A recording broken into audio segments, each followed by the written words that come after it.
Thank you so much, and welcome everyone. In this panel, we'll try to stay focused on the topic and try to talk about measurement as it has changed for mobile, not just in terms of audience, but also on all the activities related to marketing or information that's available. When I say that, we have some smart panelists here who are going to talk about attribution, about targeting, and also about how brands look at the entire mobile landscape when they're considering to execute their campaigns. So we have a few slides from all of us just to set the context right and all of you, for all of you to consume some information that's right out there. To start with, I just want to show you the scale. I mean, of course, mobile is there. Everybody knows how many users are out there.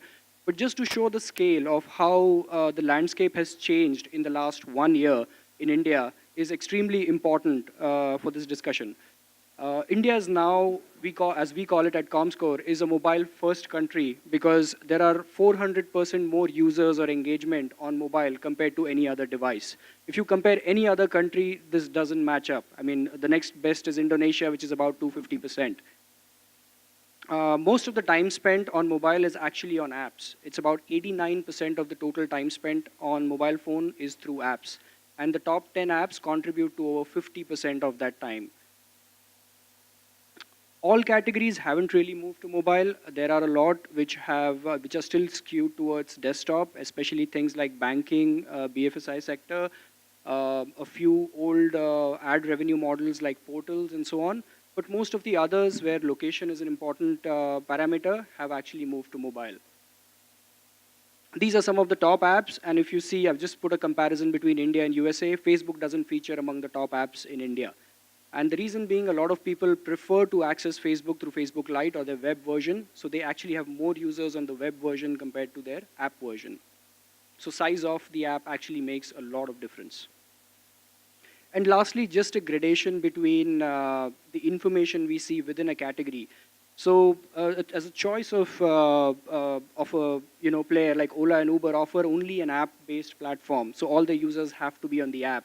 But whereas if given a choice, a review site like TripAdvisor or an OTA like Make My Trip can get a lot of audiences on desktop as well.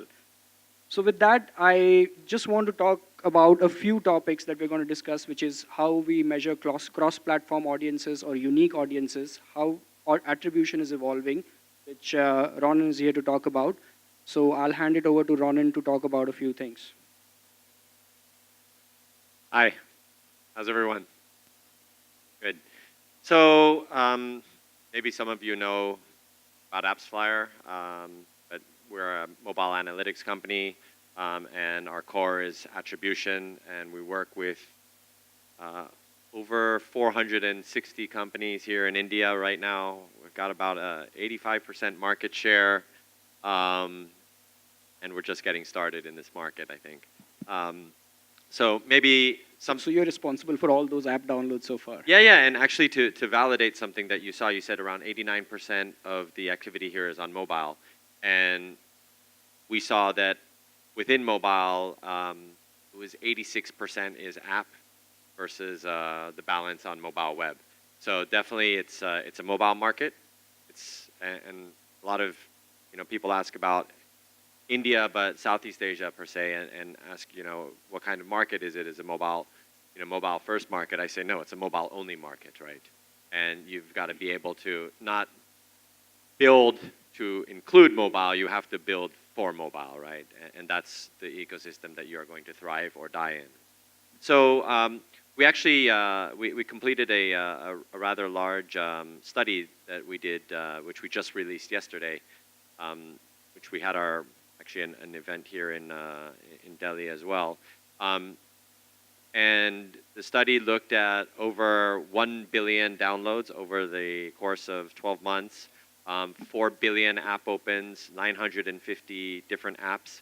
And we found something, well, this is one of the things that we do is look at app retention rates.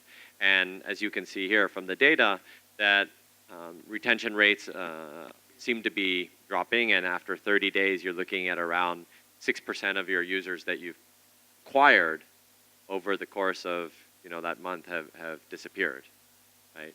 So you're saying that the first bar is actually the cost that the marketer pays to acquire an app, but actually what they retain is just 6%.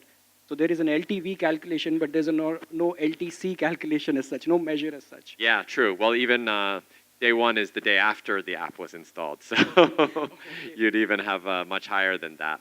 So yeah, I mean, it's critical when you look at how you're building your app and how you're building for mobile, that you want to make sure that you are thinking about the user experience and how to retain them, and how you're going to retain them, what activities, how they're progressing through the app, and being able to measure those key data points that are um, critical checkpoints within the app, so that you know that the user is progressing.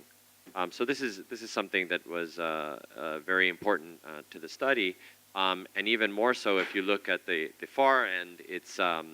It's 12 weeks out, and that is you can see that the retention is even lower at around 4.5 to 5%. So it's a tough world out there, right? And we know that India is also limitation is storage, right? How many apps can you keep on your mobile device at one time? I think the over the course of the month we see somewhere around 80 apps coming onto handset, but not all 80 apps are retained. So the behavior is to install an app, use it, and remove it, because your memory can't hold it. So in terms of the fraud that you talk about, which is on the next slide, I guess, Ah, okay. see a lot of fraud in the Asian markets, right? Yes. So fraud is running rampant, right?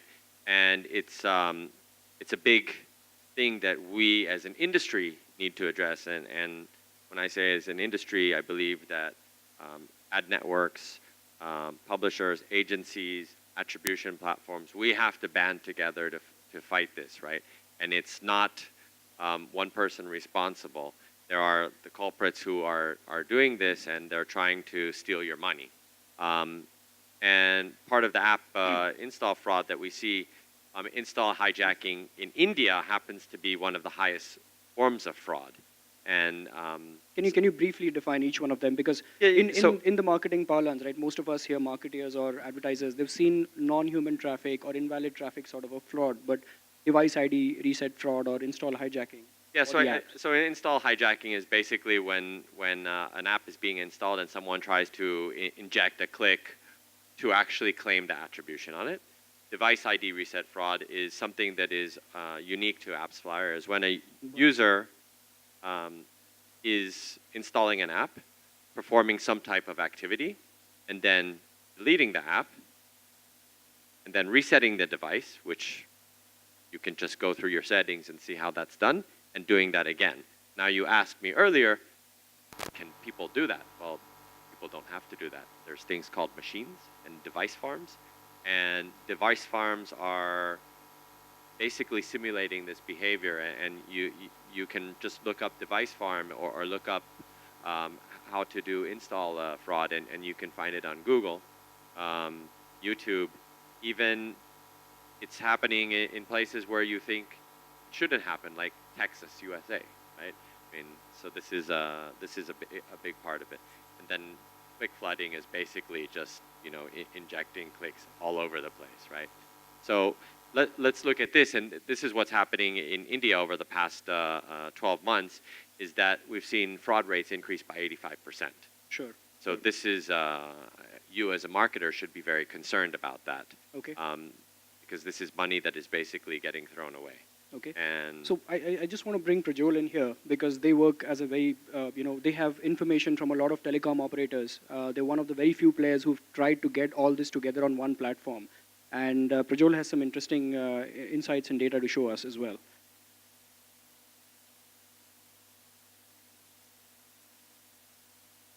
So very quickly, a primer on ZeoTap. We are a mobile data platform, and we help brands and publishers make better use of their assets by way of providing data for targeting and for measurement. And when we talk about data, I think we'll get to all the other complicated questions on data in a second. But with regards to working with data in the first place, what we've seen is that regardless of the type of data you work with, the most important question to ask is about the provenance of the data, right? Where it comes from. And fundamentally, that helps weed out a lot of sticky questions around synthetic traffic and artificial clicks and conversions and all those sorts of things. But equally important in some respects is once you have access to the data, what you do with it. And we work with a gamut of data assets, everything from demographic data all the way through to behavioral data on interest and intent. And how you model the data, take it from a raw form into some sort of consumable, fungible asset is equally important. And different kinds of data assets need to be modeled differently. So demographics you tend to mess with less because fundamentally demographics should be ID verified, right? So they should not be probabilistic. You shouldn't have to run very complicated models to find out if a user is male or female or falls into a certain target segment. It gets very different. The conversation gets very different if you talk about intent. So if someone is searching for insurance, for example, online, they might have an intent window of 2 weeks. If they're looking to buy a luxury car, that intent window might even be 3 months. So understanding these intricacies, some of these subtleties around how the data is modeled and utilized is important. And then moving on to a few examples of how data can be used. And our perspective is on audience measurement, which is slightly different from Ronan's perspective on performance measurement and attribution. We've seen brands utilize data for a variety of purposes, right? Everything from upper funnel, sort of brand building, brand equity, brand recall, all the way through down to automotive buyers who use data specifically to target people who will come in for a test drive, right? So it's a very concrete measure. I think data can be applied across the conversion funnel. So one of the information that you gather, Prajwal, is on the location itself, right? Because most of the location data or measure that exists on mobile is either an IP address, which is just a lookup or a read back from the actual number that was received, which may not be true, right? A lot of times we've seen that traffic is in Chennai, but it shows that it's coming from the hub in Bombay and so on. So how do you do that? So what we like to do is to do a lot of triangulation, right? So because we have a broad perspective on users, we need to ensure that a segment we provide or some sort of signal we provide to our buyers is authentic. And an example of that, for example, for the purposes of an automotive client, could be that you're targeting maybe, let's say, you're a luxury car brand and you're targeting buyers on potential buyers on an automotive website. Now the challenge with that paradigm is that there could be a lot of people who evince some sort of who might be some sort of auto aficionado, but they might not actually be able to meet your buyer segment requirements, right? So I remember I was 14. I used to frequent car websites because I love looking at pictures of sexy sports cars. But I was in no position to actually make a purchase. So what we do is we look at, for example, behavioral signals coming from auto blogs. We try and triangulate that with demographic information. So does this user actually meet the requirements of a high net worth individual who can afford the sports car? And there are multiple examples that you can come up with that help you zone in on your segment based on a more holistic perspective of the user.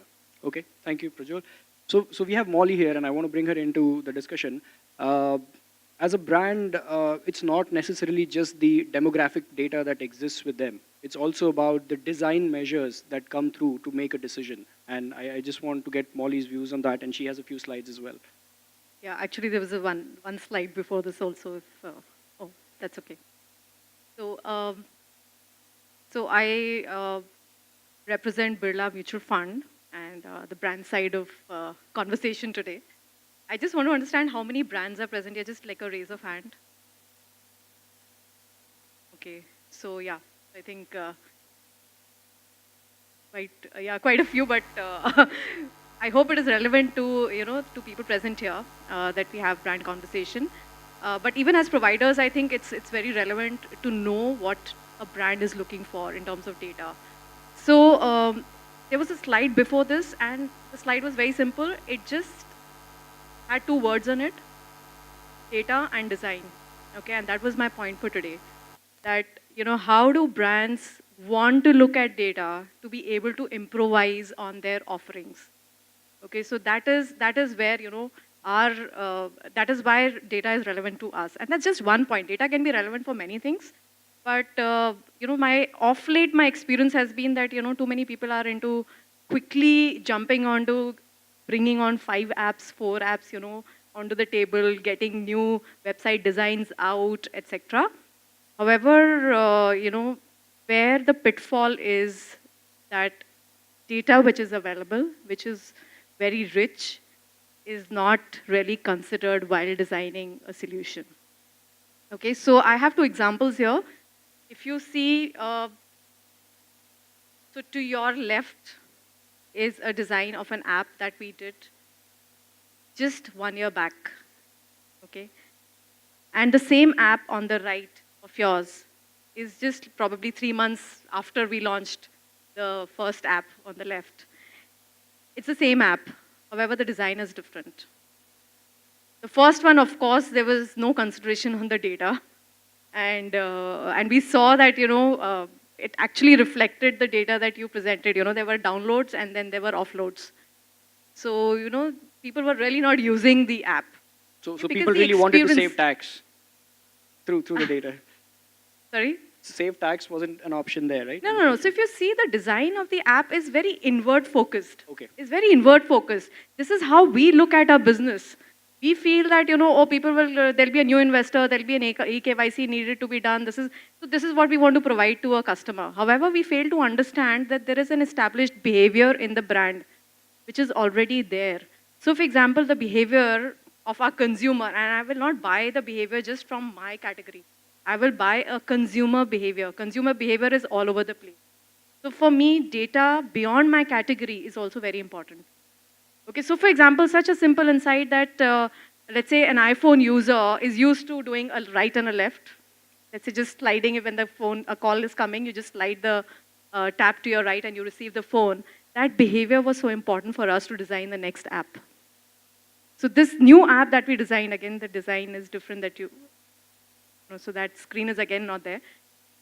So we just adopted that design to say that if, let's say you have to invest, you slide right. If you want to redeem, slide left. But of course, there was a huge amount of data and understanding behind coming out with a design like this. I just gave you one example.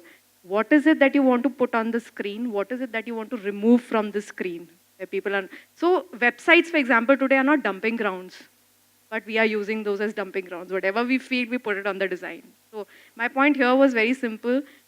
Usage of data to get the right design out. I think that's where, typically brands are struggling. Okay. And data can be used to a large extent there. Fantastic point, Molly. Thank you. So just to bring back to the point on fraud, and fraud as an example, actually. So the more and more mobile installs or user bases there is a lot many more parameters coming out in terms of targeting or defining as measures. So you see different definitions of unique people, unique visitors, individuals, long-term value, long-term cost, attribution, and so on. Fraud is one such thing. So for question for Prajol and Ronan is, how do you differentiate between the way you report fraud, because you're two different platforms, and what are the trends on the measures? Are they getting standardized? Are they going away from each other? What's going on? So I think just to first highlight on what you're seeing here in this slide, over the past 12 months, that device ID reset fraud has gone crazy here in India. Okay. How much it's being used across the board. And when you look at install hijack or click flooding, that it's much less than it was. And it just shows you that the fraudsters are always trying to outsmart the system. It's a cat and mouse game, right? And if they were to not change the way that they are trying to commit fraud, it would be very easy for us to detect that, right? But their behavior is to constantly change and be dynamic per se. And you can see that device ID reset fraud goes up and then it starts to drop again. This is a sign of platforms like us starting to catch this, right? And building tools around, because, I mean, the last panel was talking about machine learning. Well, what is critical for machine learning to work? You need data. Yep. The more data you have, the more that you know. But we have over 5 billion unique devices that we have touched. Sure. And that enables us to actually run a very, very powerful device ID detection that we know if these devices that are being seen are fraudulent or not. And we're blocking them even before they show up. Sure. Sure. So yeah, we also take a data-centric perspective to fraud, but ours is from a different lens, I should say. We tend to work with advertisers who focus more on upper funnel placements or more of display and video views and such.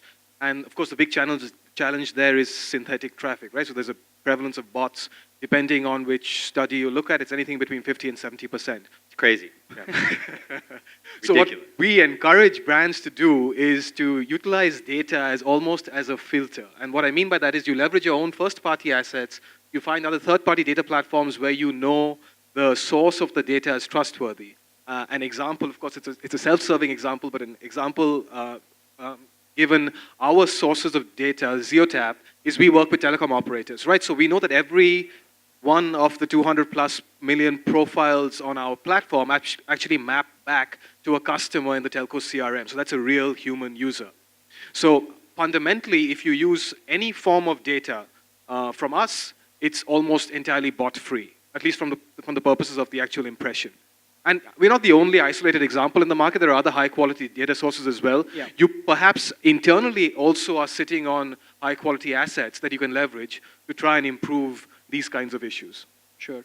So Molly, as a marketer, right, like it's a rapidly changing environment. So you will come up with these measures and trends that, every provider who comes to you saying that, I'm the best platform for attribution, marketing, targeting, they would come with new measures. How do you take a decision in this rapidly changing environment? What measures do you concentrate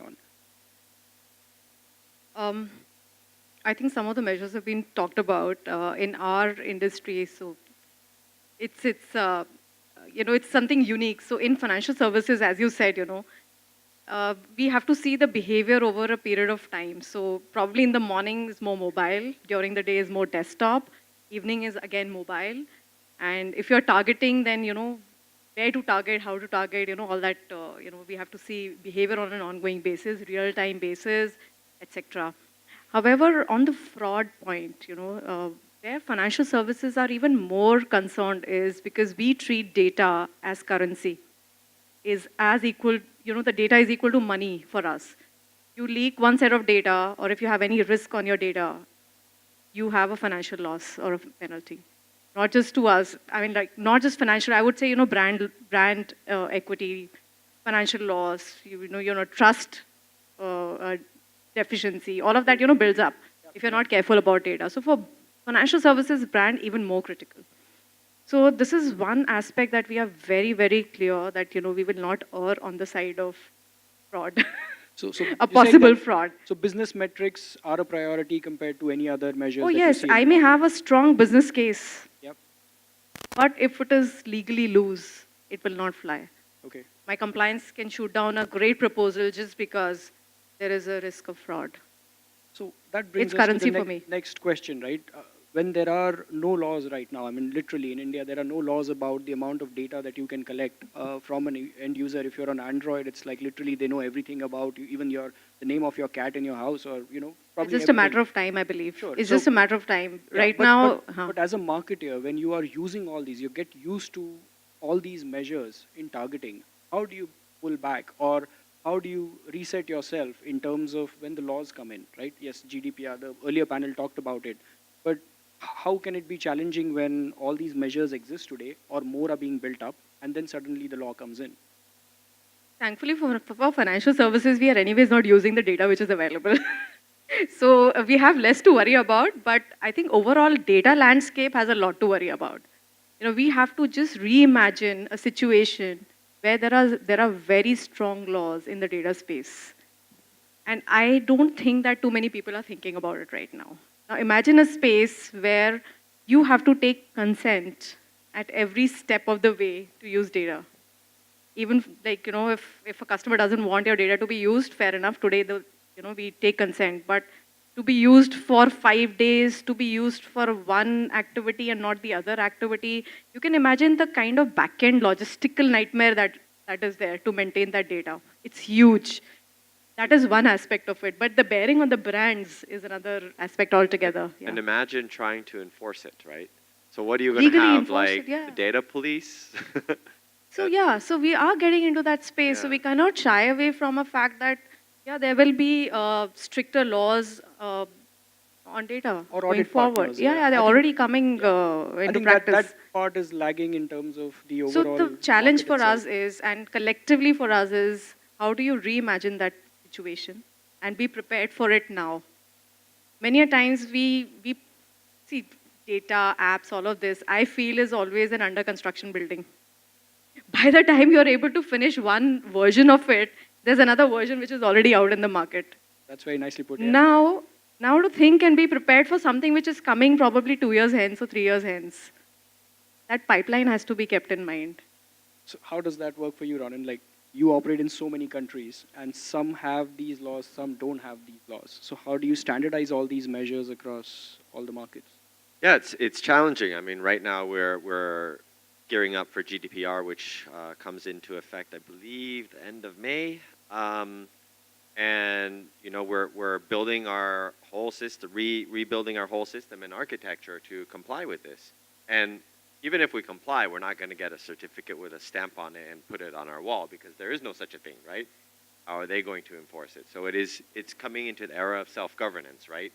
And I believe that because we are a dominant player in this space, we have to take the initiative to do the right thing first, because that's, you know, we have the most to lose if we don't, and so we're addressing this, and we're, you know, for us it's number one priority right now, and I think that the industry also, like you were saying, they need to get used to what could be the new reality, which was the way things were done back in the good old days of just, you know, feature phones and limited data and things like that. Prajwal, for you, this is mostly driven by your business partners who share the data, right? Absolutely. So from our perspective, it's the data sources and the data buyers, right? And both have equal stake in the game in many ways, right? So as a data source, as a data owner, you want to ensure that the data you collect is compliant. So we work closely with our telcos and other enterprise partners to ensure that they solicit the required permissions from the consumer. And that involves what we call a 3C approach. It's communication to the consumer, it's the consent of the consumer, and then there's the choice, right? So any consent is never a blanket consent across all use cases. You need to ensure that there is some nuance to how you solicit consent and for what purpose. And that's important. And of course, at the other end of the spectrum, you have the data buyers, and they don't want to be associated with any data that's potentially negatively impacting their brand. So a prominent financial services brand would not want to utilize data from us, for example, if they had potential legal ramifications. So, you know, there's a gamut of things. There's everything from data security. So we went through the ISO 27001 certification, which is an enterprise information security management certification that a number of companies are now looking at it quite closely. You ask for that? Yeah.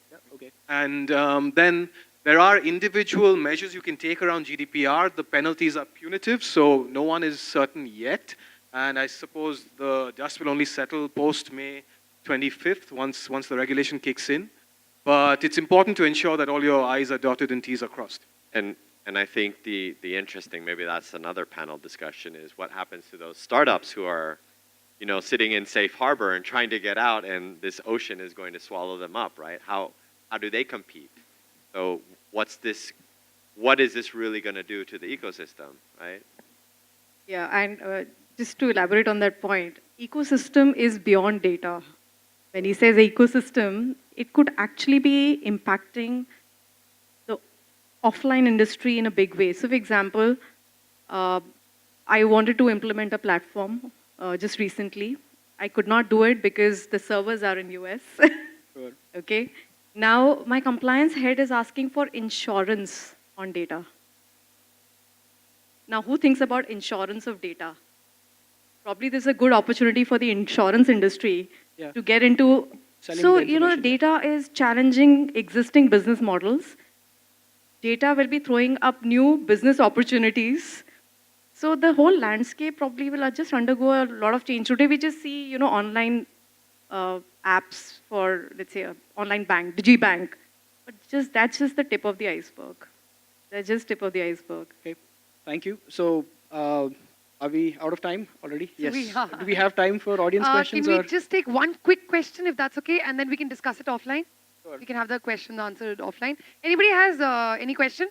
We have time for one question quickly. one most important question?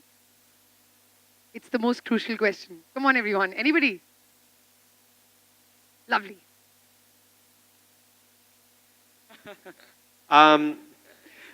If you can go to my other slide, actually, if you go to here, yeah, but back. Yeah. So you can see here's a report that we actually just published yesterday. Go to appsflyer.com/library, and it'll be the first report that pops up there. So you can see the gaming retention rates there, performance index, everything. It's Is it better or worse than this? it. It depends on the gaming category. Yeah, it will depend on the gaming category. As you know, in India, puzzle games seem to be quite popular, and also the Ati, Rummy, Yeah. something stuff like That's that. like But the grandfather of poker. India actually doesn't have that much data on gaming. So it's yeah. Anyways. So yeah, just to conclude, I think there's a lot of measures that you will see in the coming days as well in future with the penetration of mobile and devices trying to collect more and more information. But audit, self-governance, how people look at the laws around this will actually constrict that in terms of the measures which actually become standards in the future. So with that, we'll conclude. And if you have any questions, you can reach out to any of us. We are available offline here. So thank you so much. Thank you so much. Ladies and gentlemen, can we have a huge round of applause for our panelists and our moderator?